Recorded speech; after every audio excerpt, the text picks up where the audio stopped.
सरकार निजे गोटे स्थायी भाव में प्रतिकार करदे महालक्ष्मी हाट ना देकर जगन्नाथ हाट ना देकर उठा पका हेनी लोक शांति टे बचे आराम टे मरवे बचार राह ना कि मला आपको शुणा चाहिए महालक्ष्मी हाटटी केउटी हम जगन्नाथ हाटटी केउटी हम एवं किभली भावे से जगार से माने को स्थायी भाव दुकान करिया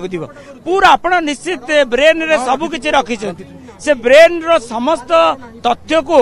चैतन्य छकोठ एपटू सागरिका सामनारू हे महालक्ष्मी हाट जिते बाट गला है महालक्ष्मी बापा घर सी चक्र तीर्थ हो जाइए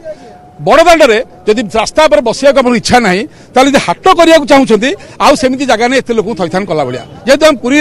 लड़ई सांगे अच्छे आम जाचे जगन्नाथ बल्लभ को जब 60 फुट रास्ता खोल जाए जो प्लानिंग अच्छी और मार्केट कर दि जाए ताले पार्किंग लोक भी पाइबे श्रीदाण्ड लोक भी आसपारे बड़दाण्ड लोक भी जापरे लोक बहिनी हम 2 पैसा पाइबे एतिकला विनम्र प्रार्थना बड़ कथा प्रियदर्शन पट्टनायक जे कि नेतृत्व नौचंती पूरा आंदोलन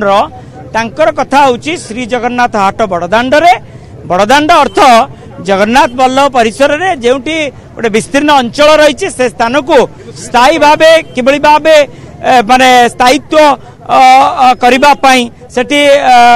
आपनकर फेवर ब्लॉक पकई दिया जाऊ।